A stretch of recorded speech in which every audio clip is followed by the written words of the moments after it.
Alright, what is going on, guys? Welcome back to the channel. This is going to be a follow-up to the video that I made about the Xbox Series X versus the PS5 and which one is better. And this is going to be that second part now after the Xbox's July event to really see which console has the advantage right now. So in the previous video, I had stated that PS5 right now has the best looking package for the future of gaming, and I can say with the July event, I definitely think Xbox now has the better package, and I'm gonna go ahead and explain why here. So PlayStation may have some of the more iconic exclusive single player experiences that you would expect from PlayStation as a developer as a whole, which I still really commend them for, and I think Xbox is trying to do a lot of good things to make that area of their console a lot more competitive to the consumers. Now, I will say Xbox has kind of taken a big leap in the area of pro-consumer practices. So Xbox has been working a lot on this XCloud thing, which is going to allow you to be able to play all your Xbox games across all your devices. So that's going to be the newest updated console, the Series X, the Xbox One. I think it's going to have a lot of 360 games, and you're going to be able to play it on like your phone, on your computer, and then on the Xbox, of course.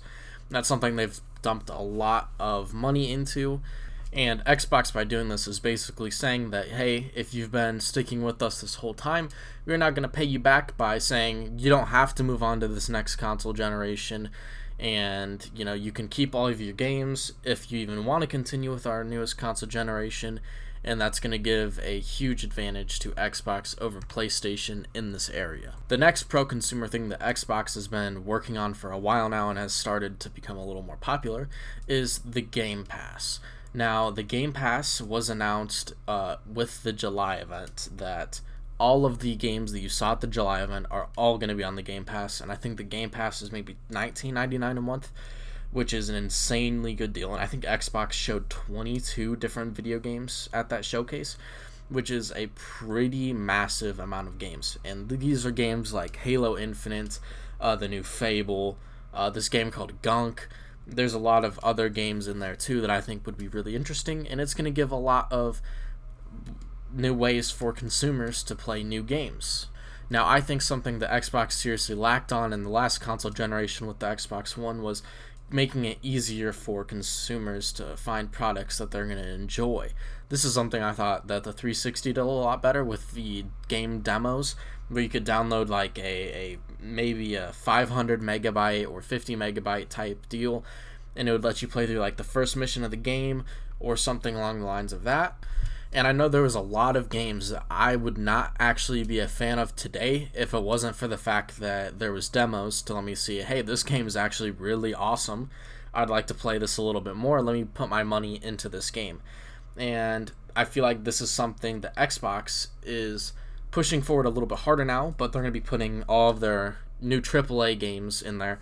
And then I'm guessing they're going to have a lot more games for smaller developers, which is going to help them, and it's going to make them want to choose Xbox over PlayStation. So I think that's going to be, a really big selling point for the Xbox Game Pass here. Now, with all that in mind, I still think PlayStation still has complete control over what I said in the last video, and now I'm going to go and talk about the parts where I'm more concerned about Xbox here. Now, with all the pro-consumer things Xbox has done, how is this going to hurt their business with the new Xbox console coming out? Now, this has kind of been a huge talking point for critics of Xbox at this point, and the real question is, what is the need to buy the new Series X if you're going to be able to play all these next-gen games on your old hardware or on a PC? Now, don't get me wrong, I definitely don't agree that PlayStation is not going to be releasing any games to the PS4 hardware, and I definitely don't think it's very pro-consumer of them. It's forcing people who want to be able to play those newer games to buy the newer hardware for a game that they may not actually enjoy. So with all that in mind, it's like, why? What purpose is there to buy a Series X? Now, honestly, I had to have a good second to think about it for a minute, And it seems like the only reason there would really be to buy a Series X is just so you can have the updated hardware for all of the new AAA games that are coming out, and for all of your old games to look, great on this new console. Other than that, it really doesn't seem like there's any other incentive to buy this console. If you can just, go to a PC, for instance, and have insane hardware and still have all the, nice games and exclusives, or you can just stay on your Xbox if you don't really want to upgrade. And honestly, it's kind of a shaky spot from Microsoft right now. It's kind of putting the consumer first and the Series X second.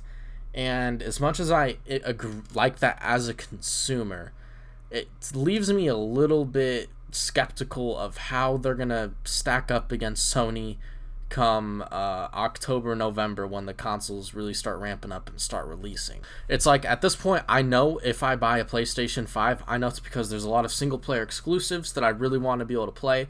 And it's like, if you're thinking about it from a new consumer standpoint, and I would be a new consumer to PlayStation, I haven't had a PlayStation in 2 generations, it's like, as a new consumer, why would I go to Xbox when I can just go to PlayStation and start fresh there?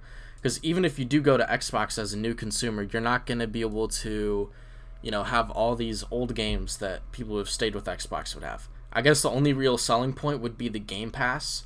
And as good of a selling point as the Game Pass is that really good enough of a selling point to sell an entire new console that could be upwards of $500? At this point, I don't really see it. As an old Xbox player who has, a bunch of 360 games from the library, Xbox One games, it kind of makes a point to want to continue with the generation. But for all the new consumers that they're trying to get, it's really not looking too great. I have to be honest. It's almost like they're alienating the idea of having new players. And I know the Game Pass is kind of like that only thing, but I don't really think it's enough to sell a console. And that's just my opinion. I still think that right now Xbox and PlayStation are pretty neck and neck. I think there's a lot of great things going on for both consoles, and at this point I think there's a good chance I might be buying both consoles for the first time. Because Xbox, I can get that new Game Pass, I can have all the updated hardware for Halo Infinite, and with the PS5 I can get all those games that I've missed out on for a long time. So I guess that's where I'm going to leave this video off, guys. If you did enjoy, make sure you do drop a like, and make sure you are subscribed to the channel for more content. And as always, stay hydrated. I'll see you in the next video. Peace out. I tell them put it on my tab, whoa, cause the IRS is coming for my ass, whoa. Fuck them bitches, man, I'm never paying tax, whoa. So much money.